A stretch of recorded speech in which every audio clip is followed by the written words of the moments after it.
Hi, it's Nancy, welcoming you to Garden Scroll.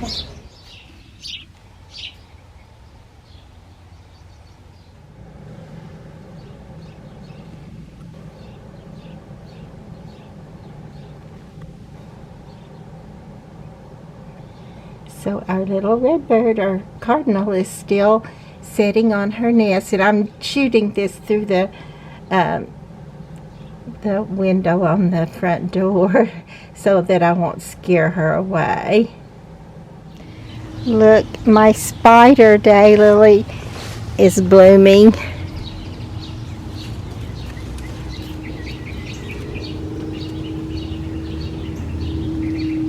And the tree lilies are blooming. These get so tall, and they smell so nice, as well as just being beautiful.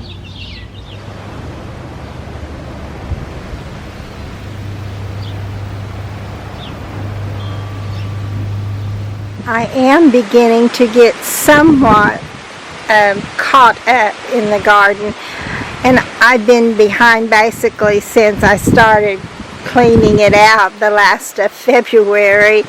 So, but I still want to, well, for one thing, I want to plant some more seeds. I've went through these several times, and there's just some I want to, some of the zinnias, both Profusion, well, and Zahara, and just the regular size zinnias, some cactus zinnias I would like to still put in the garden.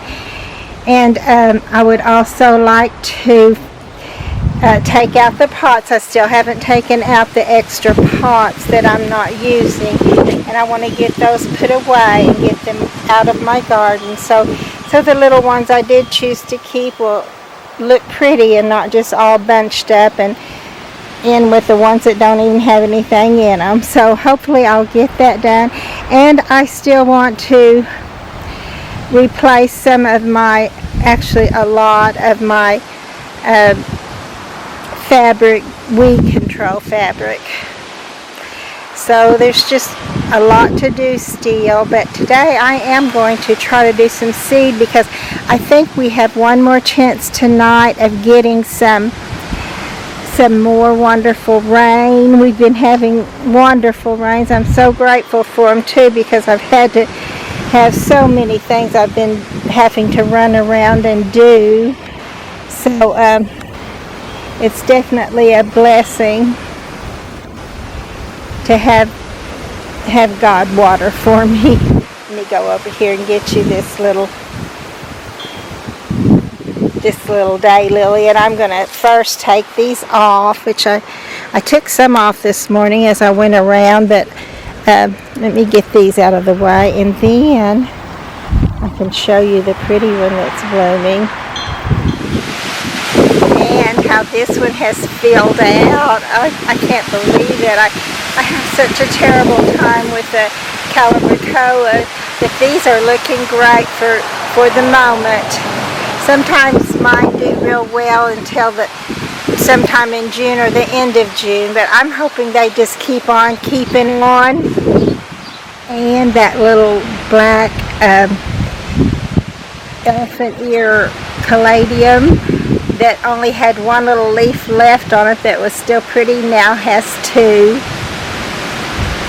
I'm so glad I went ahead and purchased it and got it on the sale rack, and it was looking puny, but I had a feeling it was going to come right out of that, and it did. So I'm hoping I can keep this one as longer than the one I had before.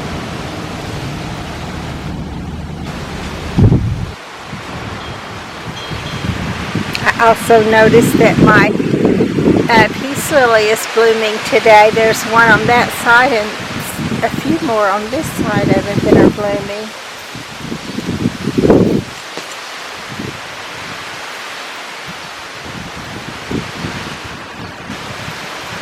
And some of my hostas are looking great, but some of my new little hostas are not looking so great.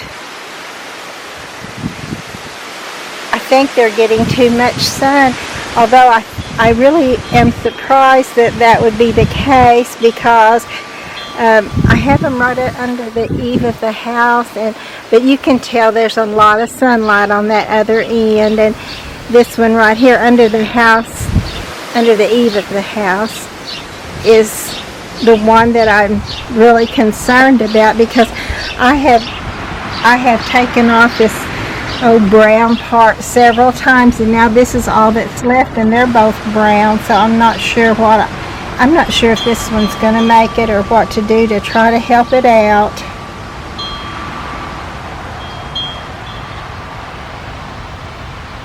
I clipped some little pieces off this dragon wing begonia to start in other places, which I'm not sure that any of them, but I think some of them look pretty good. This one, however, does not, unless it picks up and goes from there.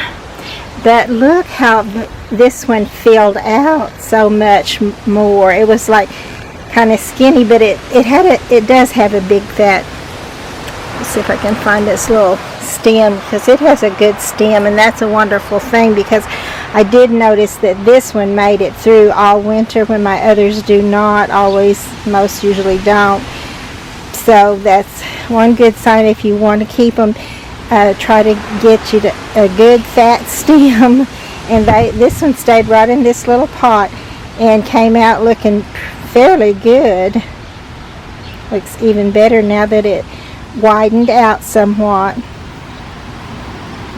And I'm just now noticing, I still have finding weeds on occasion, but what I'm noticing is that this one is broken. I guess a wind, but I thought, well, I'd pull some of those off of it, which of course I just did. But this one, I may put it somewhere and see if it will grow me a root and keep going.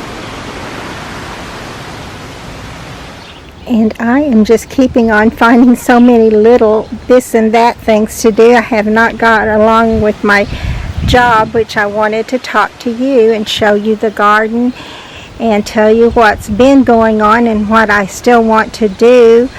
And I wanted to plant some seeds. So I'm still wanting to do that so they can be ready for that last rain should we get it, and hopefully we will.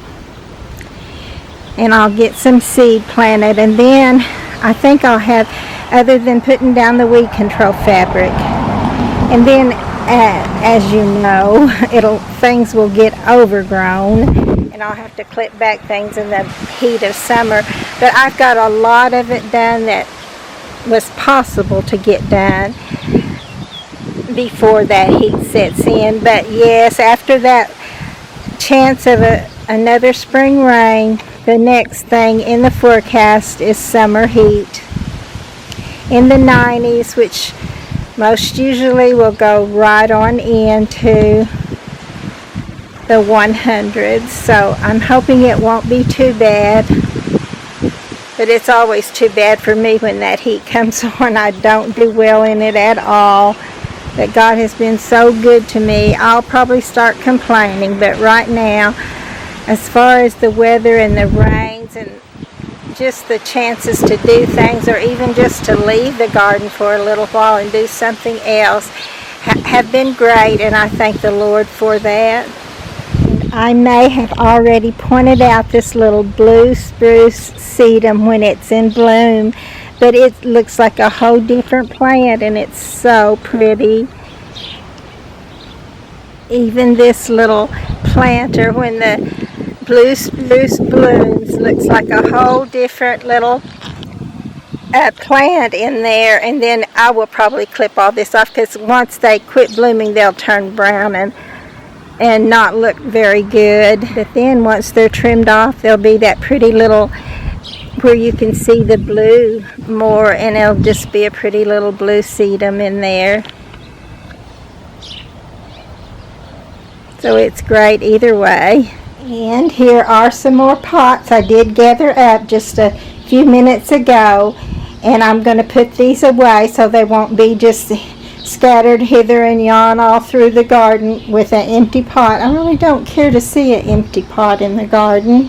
So when someone tells me it doesn't look to me like you've cut your garden back any, I'll have to bring them around here and show them all these little pots that I took out.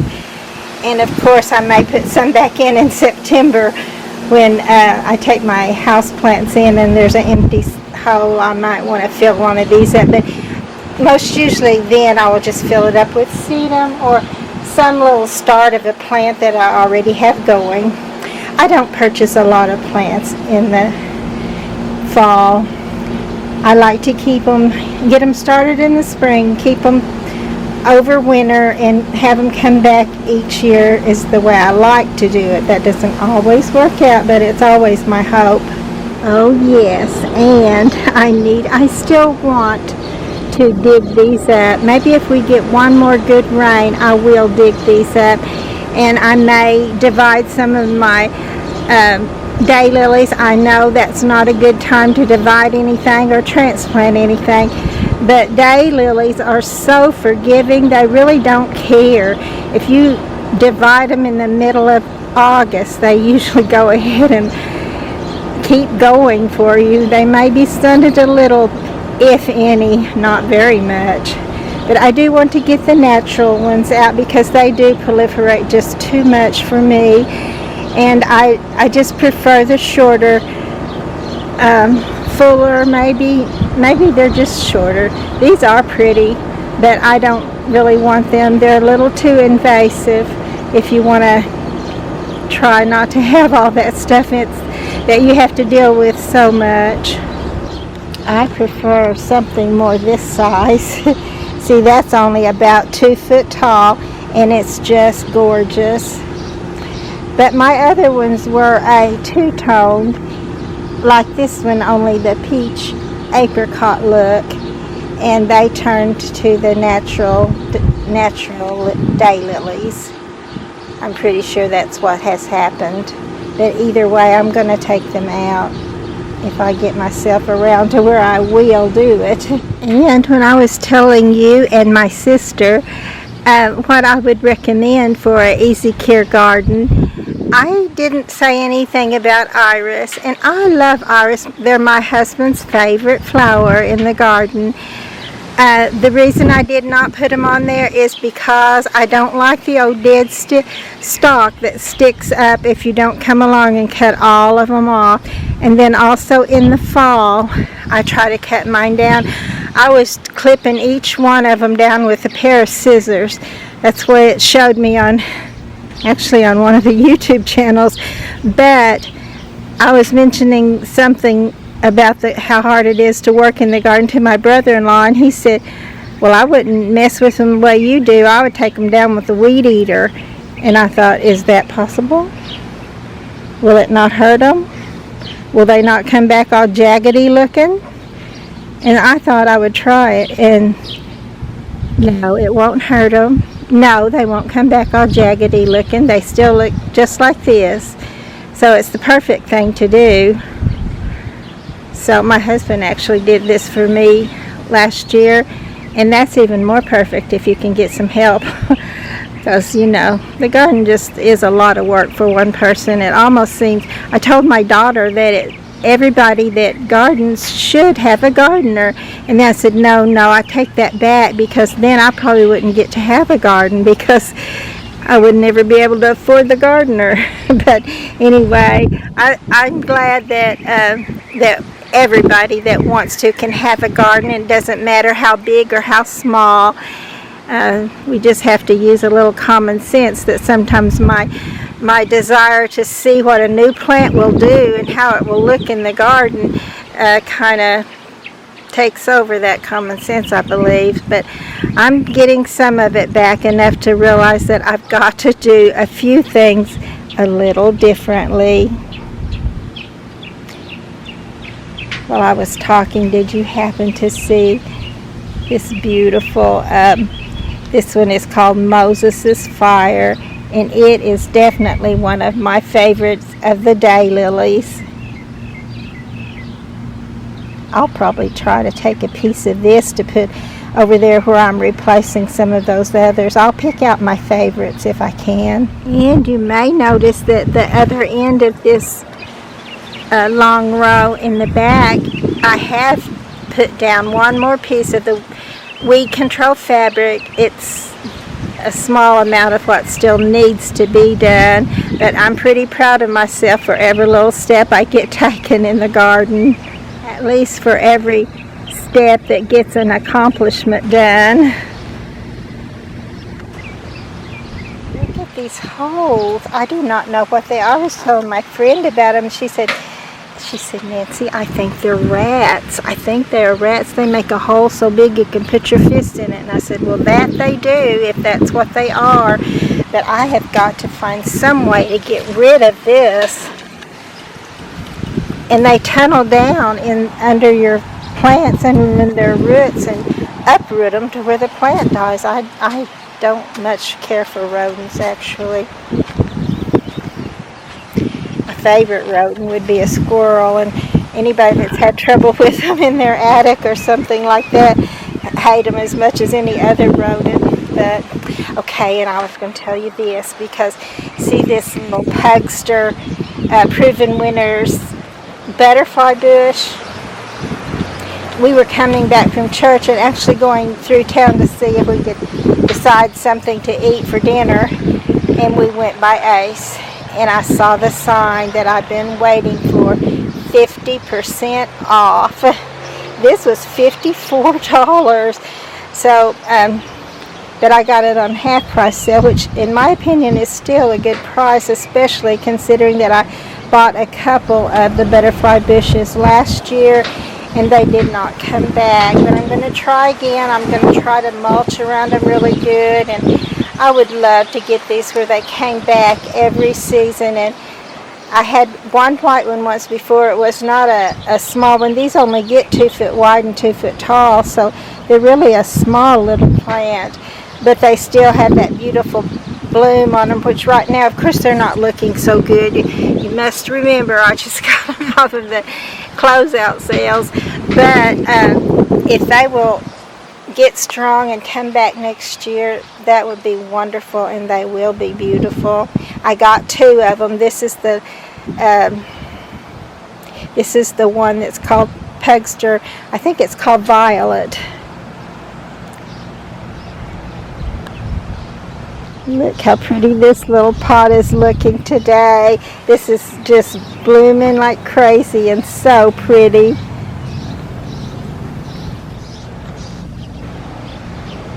I still have not planted my seeds, and I see that I left this little pot here, and there's a snail. You don't want those things in your garden for sure. They will just destroy your plants. But I think I might, since I've left it here, I might put some seed in this little pot and see if it will do okay. My brother's little pot is not very much filled out with bloom at all, but this pretty Victorian blue salvia is certainly looking pretty. And here is another little pot. These are bells of Ireland, which they're a little later coming up, so they'll last a little longer than the ones in front, most likely. But I will put something else in this pot too, so they won't look so lonely. And also, because when they're gone, there'll still be a flower to bloom in the pot. And I did have my husband help me, and we removed the pot that was here in this area. And I think I will probably plant some seed there also. And while I'm over here showing you this little area, I have to show you another red Asiatic lily in bloom, looking so good. I debated on whether or not to fill this one with seed, but I think I will, because I will be watering all this in this area right in here. It won't be that hard to reach over and water 1 or 2 more little plants, however many more end up leaving out here. Hopefully that's the case anyway.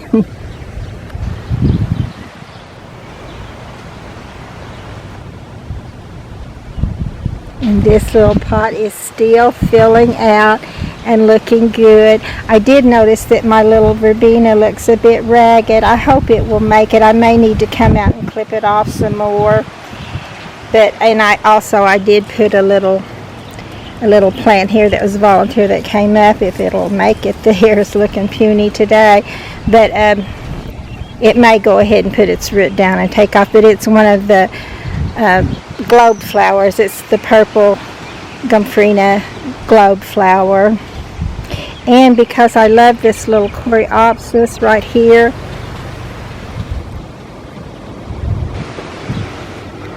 this little yellow coreopsis, I may this fall see if I can't dig that up and take a piece of it off and put it right over here in this area.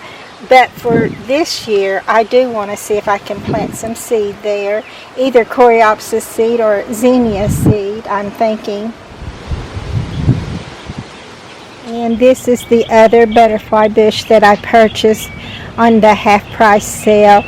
And it is a beautiful, well, it's the color of the black night. It wasn't called that. I forget what it was called, but it was something about dark summer or something similar to that. But it's a very, very beautiful. And I thought, you know, that color along with this color is going to look great when it blooms right behind it. Be a beautiful backdrop for it. And I didn't get the plants I actually had in mind. They were already gone. But the plants I did find are some that I really wanted, and I hope the butterfly bushes will make it for me and come back. I do not have good luck with that happening, but I'm going to try this one more time. And then this is the spirea. I wanted the candy corn, but I didn't see any. This is called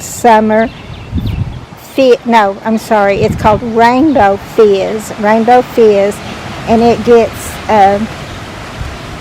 3 to 4 foot tall and wide. So I was planning on putting that little dark butterfly bush here so that it would bloom with this, but I think this is a better place for it because it's a bigger spot for it. It'll give it more room to grow, and I think it'll still be beautiful here, even maybe more pretty than I'm imagining it right now. I'll have to wait and see what it looks like when it blooms, and in the fall it turns a pretty red color. So I'm still of the mindset that you should never count out those last summer sales, because you might find something there that you would not ever buy at the full price, but you can buy it at half price. And if it makes it through the winter, comes back in the spring, puts down its roots and get established, you will be so glad you did. I'm hoping I'll be glad I did.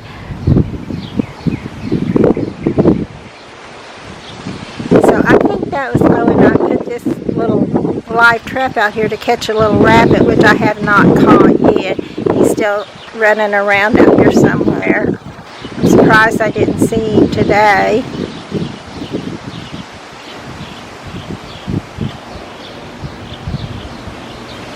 And I am feeling the need to get on with my planting so that I will hopefully get that in. Can you see this little phlox? That's so pretty. It's one of the tall phlox, not the carpet phlox, but it's so bright and pretty. I'm hoping it will stay that way. A lot of times mine goes back to the paler kind, because I'm assuming it's because it's more hardy than the others, or a more dominant strain. But I hope I get to keep this beautiful color. And my huge and beautiful spider daylily, you know, they only last a day and it went away. And guess what? Another is blooming today. So pretty. I had forgotten what plant I planted in this, but it's a dianthus, so that's wonderful. And it should come back hopefully next year. I did plant a agara right here, or tried to transplant one. It was green, but now it's not, so I don't know that it's going to make it at all. I may try it again. the actual mother plant is right down here, and I do love the Gara.